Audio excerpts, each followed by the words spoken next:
అమ్మ నమస్కారం. నమస్కారం అండి. చాలామంది భార్యాభర్తల్లో గొడవలు ఉంటాయి. సో, చీటికి మాటికి చిరాకు పడతా ఉంటారు. చెప్పిన మాట ఒకరికొకరు వినకపోవడం, ఒకరినొకరు అర్థం చేసుకోకపోవడం, హ్మ్. ఇలా గొడవలు పడతా ఉంటారు. వారికి ఏదైనా పరిహారం మీరు చెప్తారా? ఎందుకు అట్లాంటి గొడవలు రావడానికి ప్రధానంగా ఏమేమి కారణాలు ఉంటాయి జాతకరీత్యా? ఓకే. ఇప్పుడు భార్యాభర్తలు గొడవలు అట్లా అంటే జనరల్‌గా జాతకం చూసే పెళ్లి చేస్తారు. చేసిన తర్వాత వాళ్ళకేమైతుందంటే కొన్ని రోజులు, కొన్ని సంవత్సరాలు బానే ఉంటది కొంతమందికి. కొంతమందికి ఏందంటే పెళ్లైన రోజుల నుంచి గొడవలొస్తది. అంటే జాతక రీతిగా వాళ్ళకి ఆ మంచి దశ ఉన్నప్పుడు ఆ సమస్యలు అయితే ఉండదు, బాగుంటారు. కొన్ని చక్రంలో సెకండ్ హౌస్ మాంది గ్రహం ఉంటే, లేకపోతే ఏడే స్థానంలో ఉంటాను, లేకపోతే లగ్నంలో ఉన్న మాంది ఏడే స్థానం చూడడం వల్ల కూడా వాళ్ళకి అస్సలు మంచిగా ఉండదు. నెక్స్ట్ ఏందంటే శుక్రుడు. హ్మ్. శుక్రుడు వచ్చి ఇంట్లో అంటే వాళ్ళ భార్యాభర్తల మధ్యలో గొడవలొస్తున్నాయి. శుక్రుడు ఒకటి ఆయనకు వాళ్ళ చక్రంలో మాంది గ్రహం అయితే కూడా గొడవలొస్తది. నార్మల్‌గా గొడవలకి కారకుడు ఎవరు అంటే కుజుడు. హ్మ్. జనరల్‌గా జాతక చక్రంలో ఎవరికైనా కుజుడు నెగెటివ్ అయితే అనవసరమైన గొడవలొస్తా ఉంటాయి. ఇప్పుడు కొంతమంది చూసాము మన క్లయింట్లు కూడా మాట్లాడారు. వాళ్ళ ఇంట్లో గొడవలనేదే లేకుండా అయిపోయిందండి. అసలు అప్పట్లో అంత ముందుగా చాలా గొడవ పడి మా లైఫే అసలు వద్దని డివోర్స్ ఇచ్చేసి వెళ్ళిపోయే స్థితికి కూడా వచ్చాము. కానీ ఈరోజు బాగున్నాము. అట్లనంటే వాళ్ళకున్న సమస్య ఏంది అంటే ఫస్ట్ వన్ కుటుంబ స్థానం.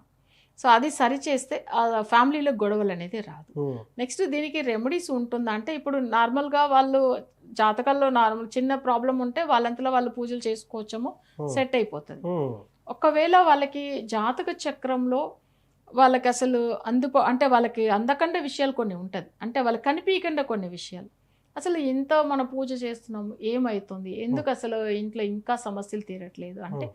ఆ సెకండ్ హౌస్‌లో కొన్ని గ్రహాలు వక్రగతిలో కూడా ఉంటారు. ఓకే. అలా ఉంటేనే వాళ్ళకి ఫలితం ఉండదు. హ్మ్. కొన్ని చక్రాల్లో సెకండ్ హౌస్‌లో మాంది ఉండి లేదా సెవెంత్ హౌస్‌లో మాంది ఉండి వాళ్ళ మ్యారేజ్ అయిన తర్వాత ఎవరైనా చనిపోయి ఉన్నారనుకోండి హ్మ్. పెద్దవాళ్ళు ఎవరినో. హ్మ్. సో, వాళ్ళ ఇంట్లో చాలా దగ్గర వాళ్ళు ఎవరైనా చనిపోయి ఉంటే హ్మ్. అప్పట్లోంచి సమస్యలు ఎక్కువైతది. హ్మ్. సరే దీనికి పరిష్కారం ఏంది అంటే వాళ్ళు చనిపోయిన డేట్, మంత్, ఇయర్ అంతా ఈ మాందికి సంబంధించిన పవర్‌లోనే ఉంటది. ఓకే. సో, అది నేను ముందుగానే చెప్పేస్తాను. ఈ టైమింగ్‌లో ఎవరైనా ఇలాంటి పవర్‌లో ఎవరైనా చనిపోయారా? హ్మ్. పర్టిక్యులర్‌గా వాళ్ళు చనిపోయిన డేట్, మంత్, ఇయర్ ఈ నంబర్‌లో వస్తుందా చూడండి అంటే హ్మ్. కరెక్ట్‌గా ఉంటుందండి. ఎందుకంటే మొన్న ఒక జాతకం చూసాము. వాళ్ళు అంతా ఫ్యామిలీ బాగానే ఉండింది.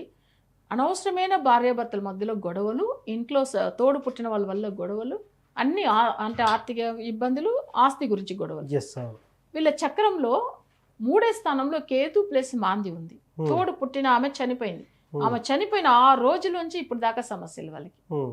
ఇప్పుడు వాళ్ళకి కరెక్ట్ అయిన రెమెడీ అసలు అందుతుందనుకోండి, వాళ్ళకేమైతుందంటే 100% నమ్మకం వచ్చేస్తుంది. హ్మ్. వాళ్ళకి ఎప్పట్లోంచి ప్రాబ్లమ్ నేనే చెప్పేసాను. హ్మ్. అదైతే 100% నిజం మేడం మీరు చెప్పింది. హ్మ్. కౌంట్ చేస్తే సేమ్ అదే 7 పవరే వచ్చింది చూడండి. ఓకే. ఆ! వాళ్ళు చనిపోయిన డేట్, మంత్, ఇయర్. అంటే హ్మ్. మాంది అనేది ఒక ప్రాణం తీసుకెళ్ళే గ్రహందా. హ్మ్. అది హ్మ్. కూడా నిజం చెప్పాలి. హ్మ్. ఎందుకంటే మాంది ఉన్న స్థానాన్ని పెట్టిదా వాళ్ళ ఆయుష్ గురించి కూడా చెప్తూ ఉంటారు. హ్మ్. అంటే ఆయుష్‌కి యాక్చువల్‌గా అందరూ జాతకాలు చెప్పే వాళ్ళందరూ చెప్పరు. హ్మ్. నిజంగా చెప్పాలంటే వాళ్ళ లైఫ్ స్పాన్ చెప్పనేకూడదు. అంటే వాళ్ళ ప్రాణం ఇంతవరకుదా ఉంటుంది. అసలు ఆయుష్ గురించి చెప్పకూడదు. ఓకే. ఆ! ఎందుకంటే ఉన్నంత రోజులు సంతోషంగా ఉండరు. అవును. సో, అందుకని ఆయుష్ గురించి చెప్పకూడదు. ఓకే. భగవంతుడు మనకి ఏ రోజు పుట్టించాడు. మన ఇష్టపడి పుట్టలే. వాళ్ళు భగవంతుడి అనుగ్రహం. మనం యెస్. ఇన్ని సంవత్సరాలు ఉండాలనేది. అవును. సో, అట్లా ఏమైతుందంటే కొన్ని విషయాలు ఈ భార్యాభర్తల గొడవలు కూడా ఈ మాంది గ్రహం సంబంధించి ఉండేదాని వల్ల ఏమైతుందంటే దానికి కరెక్ట్ అయిన పరిష్కారం చేసుకుంటే హ్మ్. తప్పకుండా దాంట్లోంచి బయటపడతారు. యెస్. సో, ఇందాక ఒక మాట అన్నారమ్మా. అంటే ఆయుః ప్రమాణం చూడొచ్చంటారా? ఆయుష్ గురించా? ఆ! ఆ! చూడవచ్చు. కానీ కొన్ని మేము అసలు వద్దు చెప్పకూడదనే అంటాం. యెస్. ఎందుకంటే చెప్పినా హ్మ్. వాళ్ళు బాధతోనే ఉంటారండి. అవును. అయ్యో! నేను కానీ ఒక్క మాట ఇట్లా ఇండైరెక్ట్‌గా ఇట్లా హ్మ్. టైం బాగలేదు. ఇలా హ్మ్. గండం ఉంది. ఒక హ్మ్. క్లయింట్‌కి చెప్పాను చూడండి. అవునవునవును. వరంగల్ క్లయింట్ ఒకరికి హ్మ్. చూపిచ్చా. డైరెక్ట్ వచ్చినప్పుడు ఇలా ఉందమ్మా మీ అవును. పాపకు ఈ సర్పం వల్ల గండం ఉందని చెప్పాము. యెస్. అవును. కానీ వాళ్ళు చనిపోతారు అట్లా చెప్పకూడదు గదా! అవునవును. ఆల్రెడీ ఆమె చనిపోయి ఉంది. హ్మ్. కానీ ఈ టైంలోంచి ఇలా ఉంది అని. యెస్. సో, అది మనం చెప్పొచ్చు. ఒకతను తిరుపతిలోంచి ఒక క్లయింటు ఆ! ఆయన వాళ్ళ పాప గురించి చూపించుకున్నాడు. హ్మ్. వాళ్ళ పాపకి ఎలా ఉంది? ఏముంది? అంటే అసలు ఈ పాపకొచ్చి తండ్రి వల్ల కొన్ని గండం ఉంది. హ్మ్. తండ్రి చెప్పిన మాట వల్ల కోపంలో ఆమెకసలు ఇబ్బంది పడతది. హ్మ్. అసలు ప్రాణగండమే కూడా ఉంది అని చెప్పాను. హ్మ్. షాక్ అయిండాయన. ఆ! ఆమె చనిపోయింది విషయం చెప్పలేదు. హ్మ్. అలా చెప్పకుండా జాతకం చూపించుకోండు. యెస్. తర్వాత ఏందంటే ఆయన నేను చెప్పంగానే అవును మేడం మీరు చెప్పింది కరెక్టే. అసలు అమ్మాయికి నేనెప్పుడు ఇబ్బంది పెట్టలేదు. కానీ ఆమె అంతలో ఆమె ఇలా కొన్ని విషయాలు మీరు చెప్పింది అయితే కరెక్ట్ yes. అయితే అట్లా అని చెప్పిండ్రు. ఉమ్, ఒక ఆమె ఏందంటే వాళ్ళ బాబు చిన్న ఏజ్లోనే సూసైడ్ చేసుకొని చనిపోయాడు. Okay okay. అక్కడ ప్రాణగండం ఎవరి వల్ల వస్తుందంటే తల్లి వల్ల వస్తుందని ఉంది జాతకంలో. ఫస్ట్ జాతకం చెక్ చేస్తే ఆ బాబు జాతకంలో తల్లి వల్ల అస్సలు బాగలేదమ్మా, గండం ఉంటుంది, మీరు బాబుని ఏదైనా చదవలేదని కొట్టడమో తిట్టడమో ఇలాంటిది వద్దు, మీరు టార్చర్ చేయకూడదు, అసలు Okay. మీ వల్లదా ఆయనకు సమస్య ఉంది, ఆయన్ని మంచిగా చూసుకోండి అని చెప్పాను. అప్పుడు కొంచెం సేపు తర్వాత ఆమె ఒకటే ఏడుపు, ఓకే. లేదు మేడం ఆయన చనిపోయాడు. అయ్యా.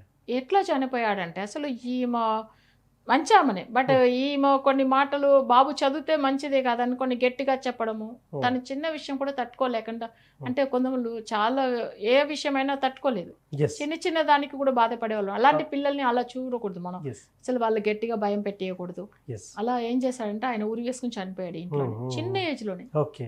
ఆమె అప్పుడు ఏడ్చింది, మేడం మీరు చెప్పింది నిజం అట్లా అని. Yes. అంటే ఎవరి వల్ల ఎవరికి గండం వస్తుందని కూడా తెలుస్తుంది. అవును.